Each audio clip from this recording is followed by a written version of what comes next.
Audio Jungle.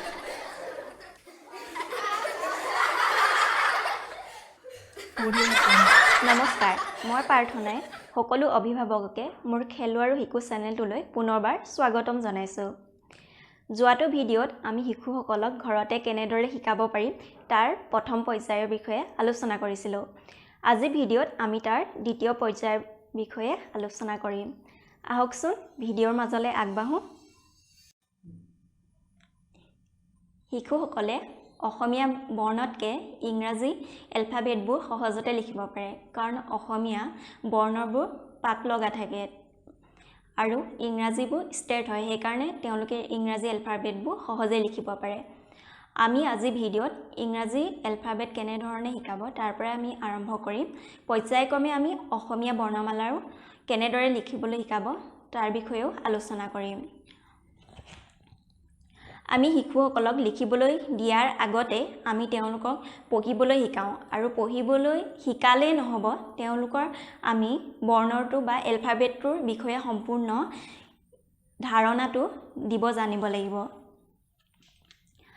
আমি তেওঁলোকক প্ৰথম এলফাবেট শিকাবৰ কাৰণে এনেকুৱা ধৰণৰ বুক আমি বজাৰত সহজতে কিনিবলৈ পাৰোঁ, বা ডাঙৰ ডাঙৰ চাৰ্ট আমি সহজতে কিনিব পাৰোঁ। তেওঁলোকক এলফাবেটবোৰ কেনেধৰণে চিনাকি কৰাব, আমি তেওঁলোকক এনেধৰণে এডাল ষ্টিকৰ সহায়ত আমি ৱালত তেওঁলোকক চাৰ্ট হেংগিং কৰি তেনেধৰণেও পঢ়াব পাৰোঁ, বা বুকৰ জৰিয়তেও পঢ়াব পাৰোঁ তেওঁলোকক। A for apple, A for apple, আমি এনেধৰণে পঢ়োৱাৰ ফলত কি হ'ব যে তেওঁলোকৰ এ যে দুটা হয়, এটা কেপিটেল লেটাৰ এ আৰু এটা স্মল লেটাৰ এ, আমি এই জ্ঞানটো তেওঁলোকক প্ৰথমৰ পৰাই দিব লাগিব। তেতিয়াহে তেওঁলোকে সম্পূৰ্ণৰূপে জানিব যে এলফাবেট দুটা হয়, এটা কেপিটেল লেটাৰ আৰু এটা স্মল লেটাৰ।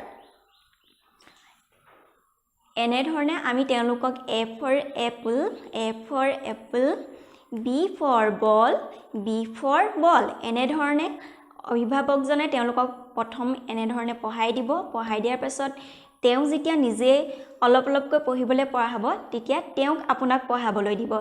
ধৰি লওক এজন শিক্ষকৰ দৰে, কাৰণ বিদ্যালয়ত এজন শিক্ষকে প্ৰথম শিক্ষাৰ্থীজনক পঢ়িবলৈ দিয়ে, তাৰ পাছত তেওঁ পঢ়ুৱাবলৈ দিয়ে। আমি যেতিয়া সেই পৰ্যায়টো স্কুলৰ নিচিনাকৈ যেতিয়া আমি ঘৰতো কৰিবলৈ ল'ম, তেতিয়া তেওঁলোকে সহজেই শিকিব পাৰিব আৰু মনত থাকিব। যেতিয়া তেওঁলোকে নিজে পঢ়াবলৈ চেষ্টা কৰিব আপোনালোকক, তেতিয়া তেওঁৰ সহজতে মনত ৰ'ব।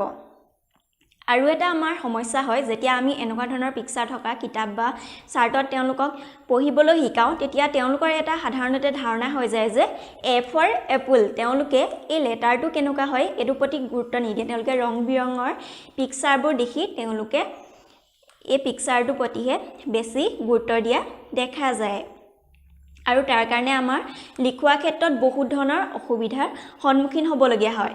কাৰণ আমি লিখোৱাৰ আগতে তেওঁলোকৰ প্ৰকৃততে এই লেটাৰটো কেনেকুৱা তাৰ বিষয়ে সম্পূৰ্ণ ধাৰণা থকাটো প্ৰয়োজন, নহ'লে আমি লিখিবলৈ দিলে তেওঁলোকে কেতিয়াও লিখিব নাজানে। গতিকেলৈ আমি পৰাপক্ষত লিখাৰ সময়ত তেওঁলোকক এনেকুৱা ধৰণৰ বুক ব্যৱহাৰ কৰিব নালাগে। তাৰ সলনি আমি এনেকুৱা ধৰণৰ কিছুমান আমি কাৰ্ড বনাই ল'ব পাৰোঁ।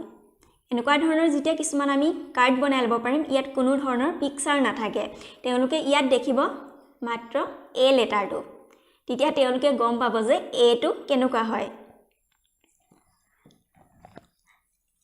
আৰু শিশুজনৰ মনটো কেতিয়াও স্থিৰ নহয়। আমি যদি এনেকুৱা এখন কিতাপ কালাৰিং দেখাওঁ তেওঁলোকে এইটো পিকচাৰৰ পৰা তেওঁলোকৰ মনটো গৈ ইটো পিকচাৰ পাবগৈ। গতিকেলৈ লেটাৰটোৰ প্ৰতি কোনো ধৰণৰ ধাৰণা নাথাকিব।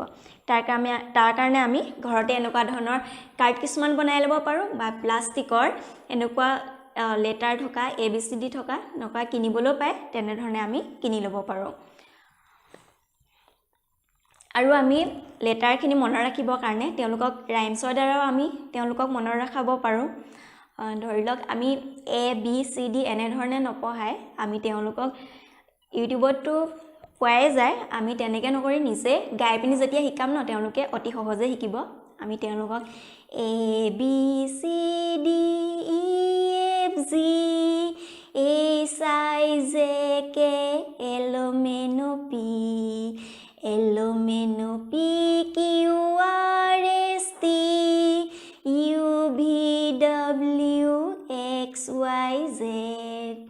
এনেধৰণে আমি সুৰ লগাই শিকাব পাৰোঁ।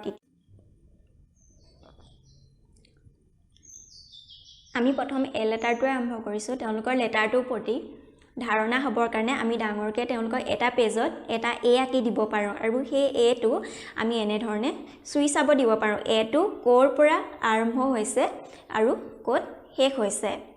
আমি এনেধৰণে যেতিয়া তেওঁলোকক চুই চাবলৈ দিম তেওঁলোকৰ এটোৰ প্ৰতি এটা ধাৰণা হ'ব। আৰু এই এটো আমি তেওঁলোকক এনেধৰণে কালাৰ কৰিবলৈ দিব পাৰোঁ।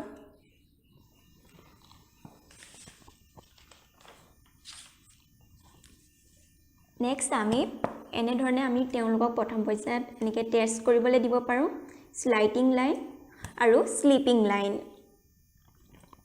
আৰু এনেধৰণে এটো আমি কালাৰ কৰিবলৈ দিব পাৰোঁ। আৰু এইটো স্মল লেটাৰ এ আমি দুটা কালাৰ কৰাৰ লগতে আমি এ ফৰ এপল, এপলটো আমি কালাৰ কৰিবলৈ দিম। তেতিয়া তেওঁলোকৰ এৰ সম্পূৰ্ণ ধাৰণাটো আহিব। এনেধৰণে আমি প্ৰত্যেকটো এলফাবেটৰে এনেকুৱা ধৰণৰ কিছুমান আমি এক্টিভিটি বনাই ল'ব পাৰোঁ যাতে তেওঁলোকৰ লেটাৰবোৰৰ প্ৰতি ধাৰণাটো সম্পূৰ্ণ হয়। আৰু বি লেটাৰটোৰ ক্ষেত্ৰত ধৰি লওক ষ্টেণ্ডিং লাইন, কাৰ্ভ লাইন এনেধৰণে আমি বনাই ল'ব পাৰোঁ। আৰু বি ফৰ বল, ইয়াত আমি কালাৰ কৰিব দিব পাৰোঁ। আৰু বিটো কেনেধৰণে আৰম্ভ হৈছে আমি এনেকৈ চুই চাবলৈ তেওঁলোকক দিব পাৰোঁ। দিয়াৰ পিছত আমি কালাৰ কৰিবলৈ দিম। এই এক্টিভিটিবোৰৰ জৰিয়তে তেওঁলোকৰ লেটাৰৰ ধাৰণাটো সম্পূৰ্ণ হ'ব। এনেধৰণে আপোনালোকে জেডৰলৈকে বিভিন্ন ধৰণৰ ৱৰ্কশ্বিট বনাই ল'ব পাৰিব। আৰু আমি তেওঁলোকক এনেধৰণে প্ৰথম পৰ্যায়ত আমি কম লেটাৰে ব্যৱহাৰ কৰিম কাৰণ তেওঁলোকে সম্পূৰ্ণকৈ জেডলৈকে মনত ৰাখিব নোৱাৰিব। আমি প্ৰথম পৰ্যায়ত ধৰি লওক আমি 3টা লেটাৰে ব্যৱহাৰ কৰিছোঁ। ইয়াত এ, বি আৰু চি। এই লেটাৰটো আমি প্ৰথমতে এ লেটাৰটো তেওঁলোকক মিলাবলৈ দিম। এ আৰু এটো ক'ত আছে আমি এনেধৰণে তেওঁলোকক মিলাব দিব পাৰোঁ। ইয়াৰ জৰিয়তে তেওঁলোকে লেটাৰটোৰ প্ৰতি সম্পূৰ্ণ ধাৰণা আহিব। তাৰপাছত আমি ইয়াতে এ লেটাৰটো আমি ইয়াত কালাৰটো দি দিছোঁ। ইয়াৰ জৰিয়তে তেওঁলোকৰ কালাৰৰ প্ৰতিও এটা ধাৰণা আহিব। এ লেটাৰটোত আমি ৰেড কালাৰ কৰিব দিম, বি লেটাৰটোত গ্ৰীণ কালাৰ কৰিব দিম, চি লেটাৰটোত য়েল্লো কালাৰ কৰিব দিম। এনেধৰণে আমি কিছুমান ৱৰ্কশ্বিট বনাই ল'ব পাৰোঁ।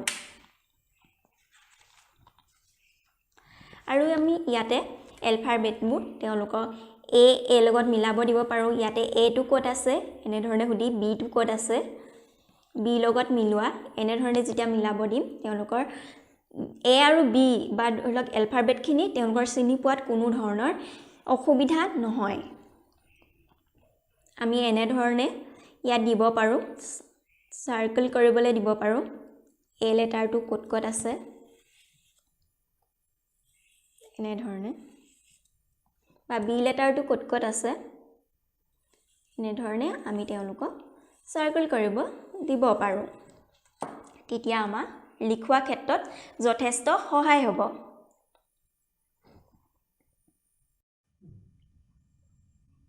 আপোনালোকে যদি প্ৰথমবাৰ আমাৰ চেনেলটো চাইছে তেনেহ'লে ছাবস্ক্ৰাইব কৰিব, লাইক কৰিব, শ্বেয়াৰ কৰিব। আৰু আপোনালোকে যদি শিশুৰ লগত জড়িত বিভিন্ন ধৰণৰ ভিডিঅ' পাব বিচাৰে তেনেহ'লে আমাক কমেণ্ট কৰি জনাব। আজিলৈ আহিছোঁ, অহা সপ্তাহত পুনৰ নতুন এটা ভিডিঅ'ৰ সৈতে লগ পোৱাৰ আশাৰে। Audio Jungle.